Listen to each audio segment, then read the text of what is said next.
The world of whistleblowing is on fire at the moment. They're asking for competitors to come forward. Corporations serve as whistleblowers. Nobody is doing bid rigging. They're, in the open, right? These are in dark, smoke-filled rooms where, people make you dip in the pool first to show you don't have a recorder. Or has this been going all along and I just have my head in the sand? It's been and continues to be a time where whistleblowers are speaking up.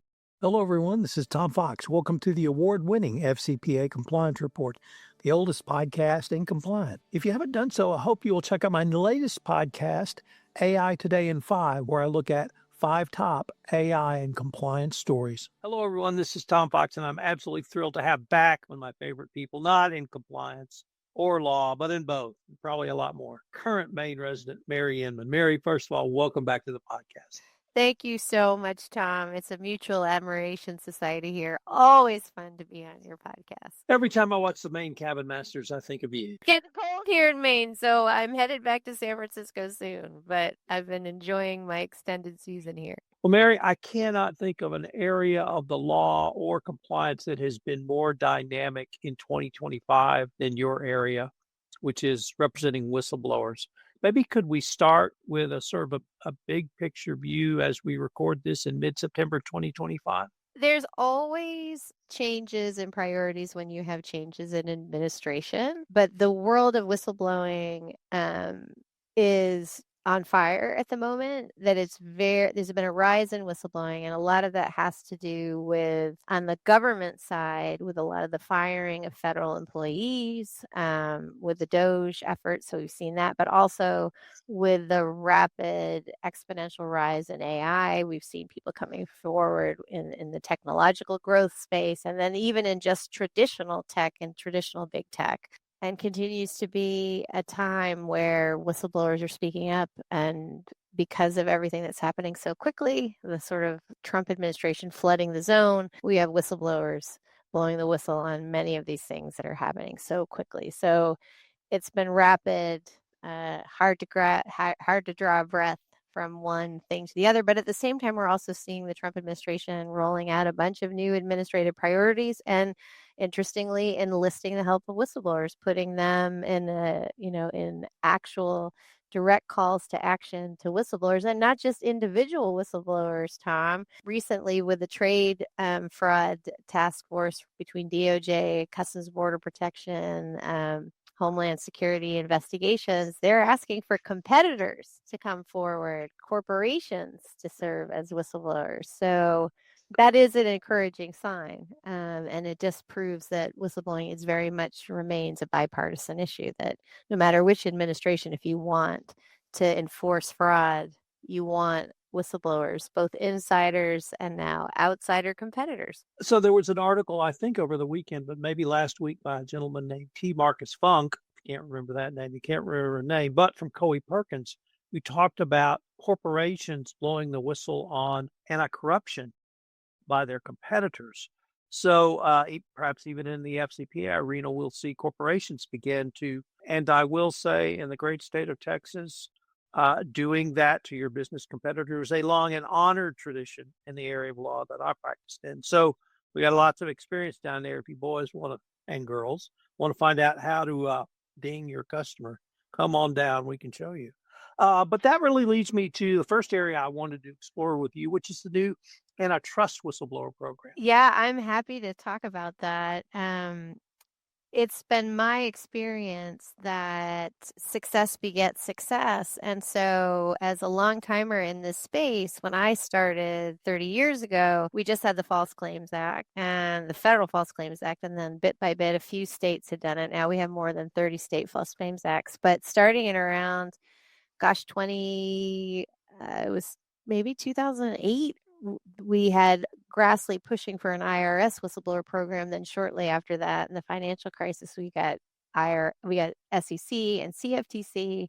And so it feels like with every challenge, every big corruption challenge, a new agency looks at the history here and says, wow, it seems like these whistleblowers really are a force multiplier and an enormous help to these prosecutors trying to bring cases. And so We now have, I believe this will be the 8th or 9th with the antitrust whistleblower program. It just rolled out brand new under the Trump administration, which is a lovely surprise. There had been talk about it actually during Trump 1.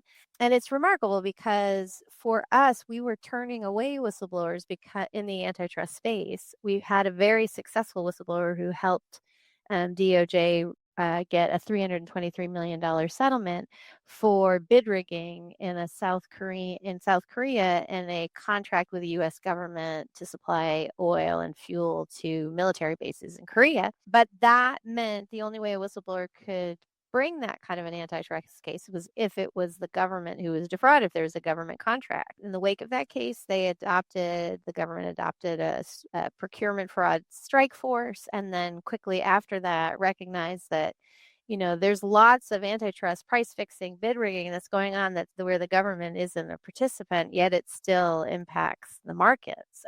So this is a really remarkable development.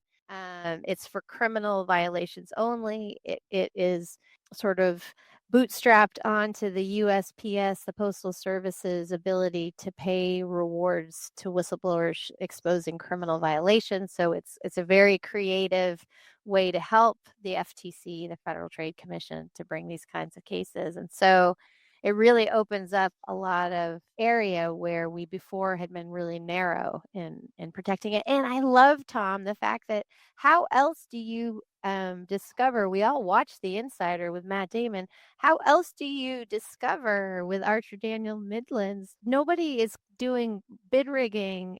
They're in the open, right? These are in dark, smoke-filled rooms where people make you dip in the pool first to show you don't have a recorder on, right? So I think the recognition that we're not going to be able to bring these kinds of cases without insiders is a real serious one, and I think it's on full display here. And so it's a really great development. We've already had whistleblowers knocking down our door and bringing these kinds of cases. So yeah, it's exciting. And the whistleblowers get, if they're successful and they help the government impose a criminal fine of $1 million or more, they get 15 to 30%, which is 5% higher than most of the other programs' floor. So I think they're trying to sweeten the pot.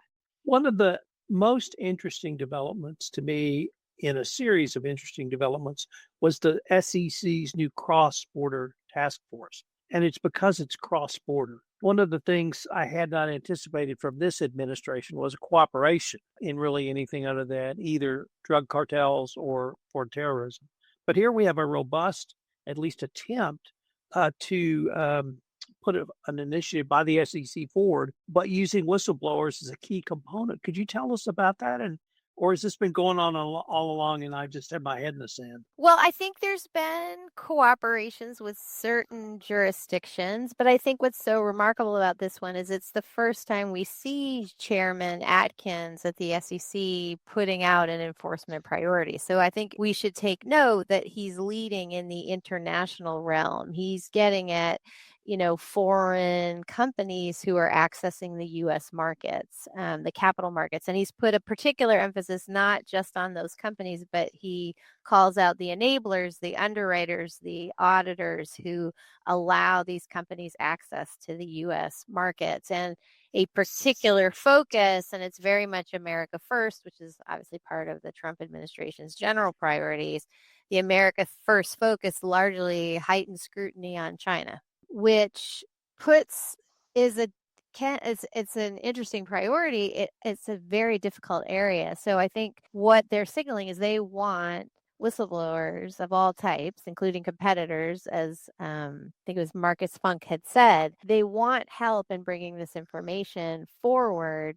But it's really hard to collect data in China because there is not cross-border cooperation, as you're mentioning, between China and the US, where we have those kinds of agreements with the UK where they'll help us get data from these places. So in a way, you become even more dependent on these whistleblowers to get the data to prove these cases, because without the whistleblower, it's very hard to get the documents to support it. So it's going after traditional market manipulation, insider trading, pump and dump, ramp and dump schemes. But the international focus is something near and dear to my heart, because if you're focusing internationally, as you alluded to, you need the help, enforcement, fellow securities regulators in those jurisdictions, which in China you're not going to get, but certainly we do get, and we have a history of getting that with the Financial Conduct Authority and other securities regulators in Europe, but you're also going to need international whistleblowers. By definition, this fraud isn't happening in our borders. And for that, you need to have an awareness raising campaign, because not everyone in the United States knows that whistleblowers are entitled to protections, including financial reward, let alone whistleblowers in far-flung jurisdictions. So it's good to see that they, in their press release, they're calling out and really inviting those whistleblowers to come forward and inviting them as competitors to actually also help and point this out. So it'll be interesting to see how it's executed.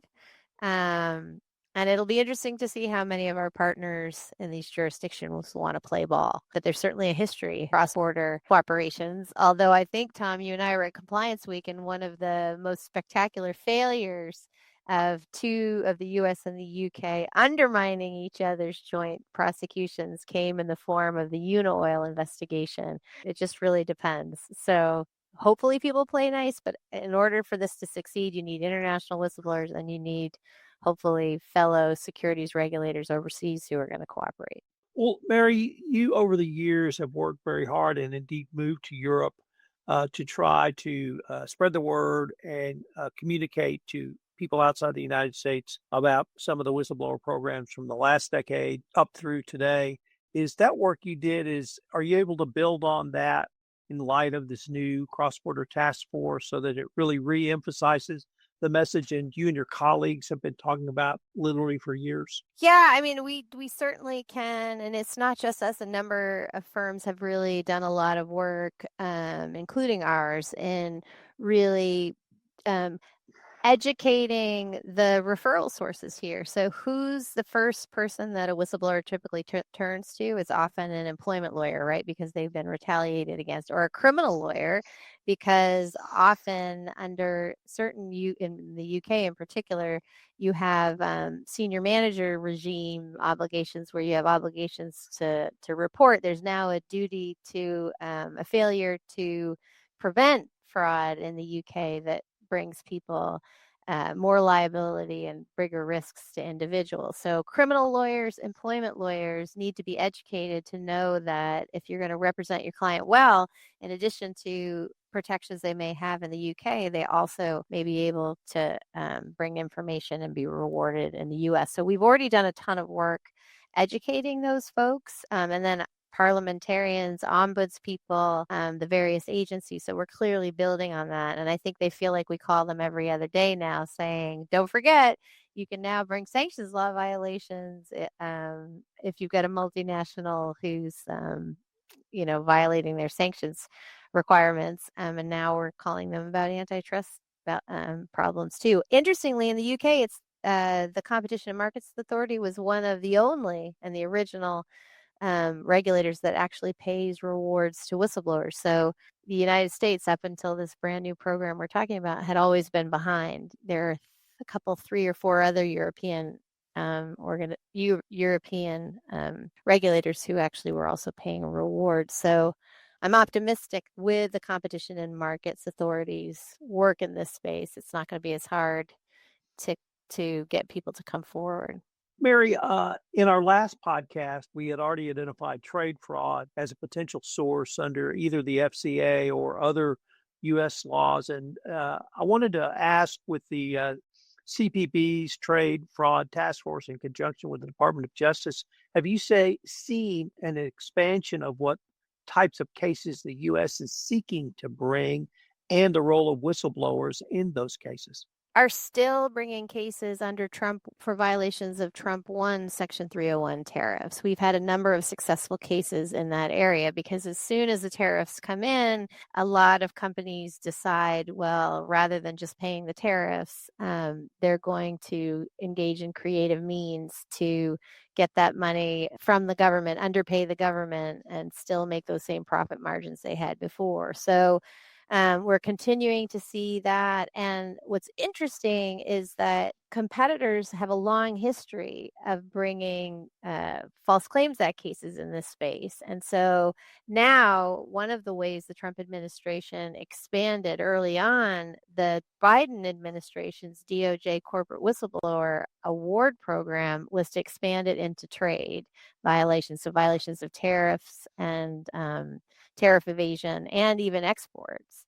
I think you can read it as being expanded in that area, which is an area we hadn't really thought of before. And now this task force is trying to get everybody talking, right? So now a whistleblower can feed in not just a False Claims Act case for tariffs and customs evasion, but also if there's criminal elements to it, you could also go to DOJ under the corporate whistleblower program. So I think part of what this task force is seeking to do is get everybody talking to each other and sharing information, both DOJ criminal and civil, Customs and Border Patrol, and then obviously Office the Homeland Security Investigation. So, but we are seeing more creative ways to engage in this kind of fraud, right? You've got a lot of anti-dumping issues, you've got misclassification of goods, you've got obscuring and fabricating the country of origin, shipping when you're trying to say goods are made in America, when in fact they're being made in Mexico, and then we just bring it to the U.S. to sew, a label on it and saying that that's made in America. Like there's infinite ways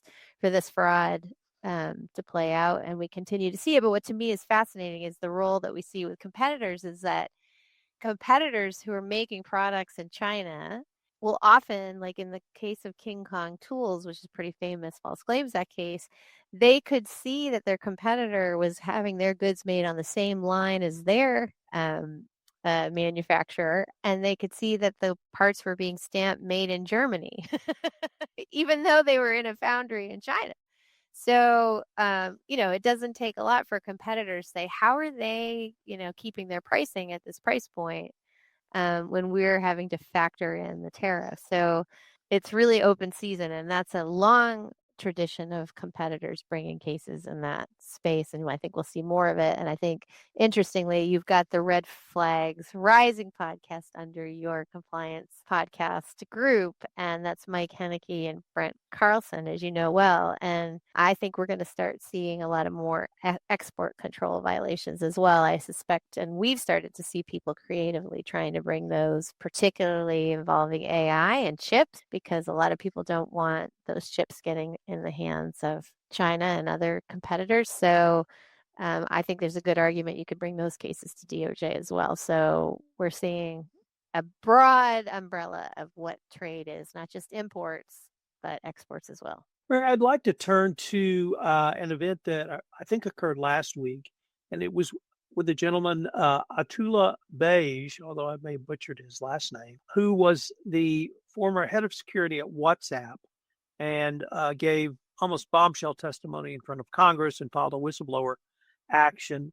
There are a couple of things that intrigued me, although my knowledge is limited to whatever the New York Times told me. Some of the allegations were around the Meta, and I emphasize allegations, Meta had information but declined to investigate further or do additional research on impacts of instant messaging on minors or others. And for me, it really brought an entire level of either potential liability, meaning you basically decided not to look anymore and you hurt people, as we would say in a negligence lawsuit, or that there was a conscious decision not to look any further. And that led to injuries in the form of damages to minors or others. So I'm not quite sure if that's the entire scope of the allegations, but it was pretty bombshell testimony.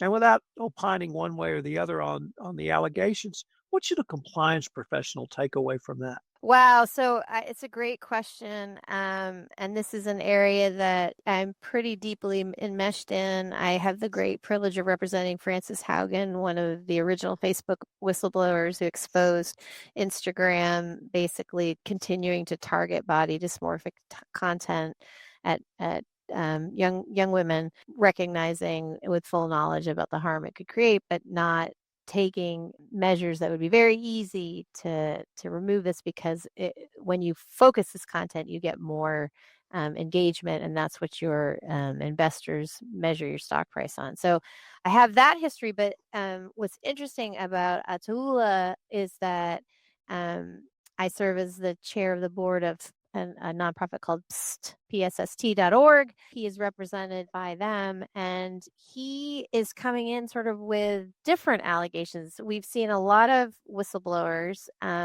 who have been talking about child harm, like I mentioned with Francis and the whistleblowers who just testified. The new ones who testified last week were dealing with the same sort of harms, but happening in the VR space in Meta's virtual reality applications. What's unique about Atula in what I would tell a compliance officer is Meta is starting to look like Boeing to me in terms of the flagrant failure to follow the law, right? When regulators have basically sanctioned them in a particular area. So Atula was former head of security at WhatsApp.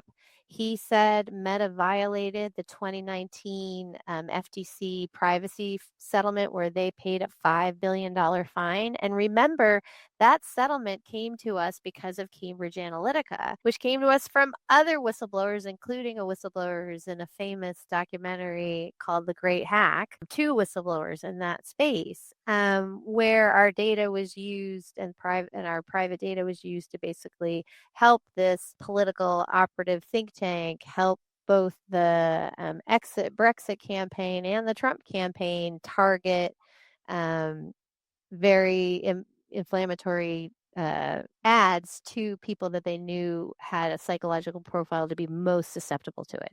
So what I think is extraordinary here is that Meta just seems to think, we can just pay the fines and it's, the cost of doing business, but we don't actually have to go ahead and implement what that settlement said, which is we agreed to include stronger privacy practices, including audits, to limit the sharing of data, and to have a plan for how we're going to deal with privacy in our apps. Didn't do any of that. I think at a certain point, the government gets pissed off that you continue to do this and that there continue to be whistleblowers carrying the mantle showing this behavior. And I think, Zuckerberg has felt emboldened being on the stage with Trump and having contributed to his inauguration campaign. I think he should be very careful. This is not the Mark Zuckerberg when Frances Haugen first came out. I think he was more cowed and placated. And I think, you see what he did with Sarah Wynne Williams in her book in terms of aggressively doing a cease and desist order and other things like that, that at a certain point, I do think you get congressional scrutiny in a way that you saw finally, it caught up with Boeing. And I do think it's going to catch up with Zuckerberg. And I feel like we may be reaching a tipping point. Mary, I'd like to maybe ask you to say a few words about the whistleblowers themselves. You're a very vocal advocate for not simply protection of whistleblowers, but also for whistleblowers and their mental health. And I wanted to maybe ask you, are you seeing any movement on the mental health side of things to help these men and women who, with great courage, come forward, but under greater stress, perhaps, and really are, challenged in many different ways, in many different arenas, legal, the internet, public opinion, et cetera, et cetera, et cetera. So are you seeing any movement in the really your and your colleagues' fight to get mental health benefits to those who need them? Yeah, I think we really are. And one of the ways we're making progress is with the awareness campaign, awareness raising. I think the Me Too movement did a lot for teaching people about gaslighting and having that be something that people can now understand more, that that's frequently, regardless of industry, how companies approach whistleblowers. And I think part of the way of managing a whistleblower's mental health is to prep them or for them to know that they often feel like they bring these things to the company's attention and they expect to be applauded, right? I'm now helping manage your risk. I'm helping as a canary in the coal mine, telling you about something that could be very difficult. And, you expect to be applauded. I'm doing my job. I'm doing risk management. And instead, they often make it about you. And that can be incredibly disorienting. So the more that we tell these stories about how this happens and that it has become just the standard playbook, the more you can expect that and then plan for it and hopefully get the help and seek out the help of organizations like PSS.org and other. There's a group called Whistleblowers of America that deals with mental health and making sure that you have someone standing side by side with you as you kind of go into the breach. You step into the breach and go in with your eyes wide open can make it much less damaging to you psychologically in terms of helping a whistleblower know you're probably going to lose all of your friends at work because they're going to make an example of you. And by doing that, your friends will say, well, I don't want to be, he's radioactive. I don't want to be treated like Tom Fox, who just spoke up. He got put in the equivalent of Siberia, and now he's on his way out the doors. It can be really disorienting. So if you can tell a whistleblower early on, you're going to need the support of your family, of your lawyers, of therapists who deal with the act of whistleblowing. There's a lot of literature about moral injury and what that means. So that I think there are a lot more resources that whistleblowers can draw upon than certainly when I first started in this space. And frankly, a lot of this has been done thanks to the compliance community. The compliance community, and you've been a great advocate, is really great at Compliance Week and other big conferences, having whistleblowers come forward and tell you what it's like and try and change the myth, debunk the myth and flip the script that whistleblowers aren't disloyal snitches, but in fact are, as our good friend, social behavioral scientist Christian Hunt says, they're forward indicators of risk. So all of that goes a long way towards helping a whistleblower get gaslit and all of a sudden go down that spiral of I've now been blacklisted in my career and I don't have any of the supports in place. And we really have a lot of communities now help prop a whistleblower up and get them successfully to their next place. But sadly, it still takes a village to do that. And I would love us to get to a point where, and I think we're trying to do a lot of that in the compliance community, is to get these people to be understood not only as not threatening, but as actually among your most valuable employees. If we can get there, then these people aren't fired in the first place, and I'm out of a job, which I would love to be.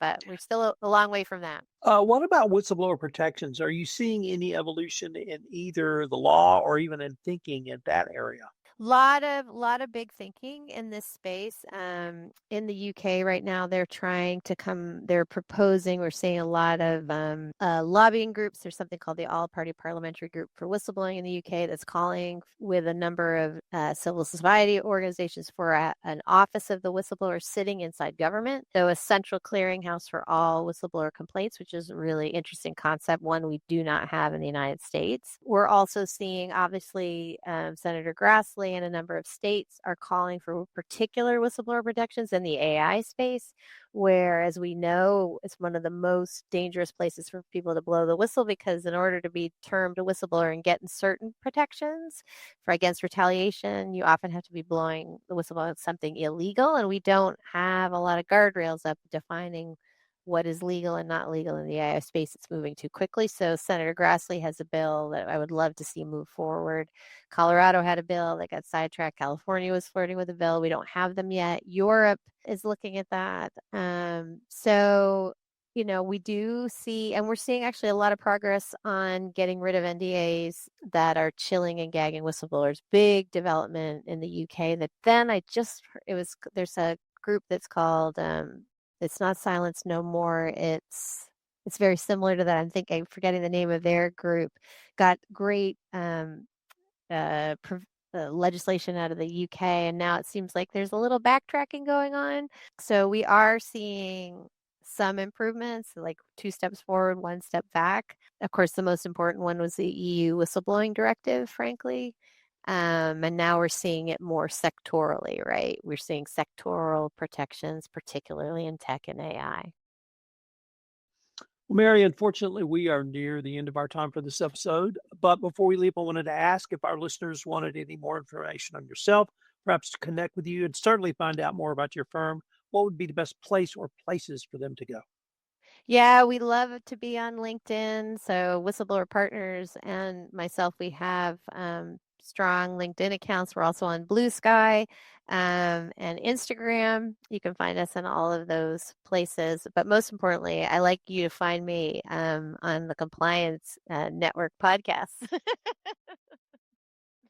Well, Mary, as always, it's a ton of fun to visit with you. I learn a lot, and I can't wait to continue this conversation. Likewise. Thanks, Tom, for having me. This is Tom Fox again. Thank you so much for listening to this episode of the award-winning FCPA Compliance Report, the oldest podcast in compliance. I hope you will subscribe, rate, and review wherever great podcasts are listened to. Also, check out some of the other great podcasts on the Compliance Podcast Network.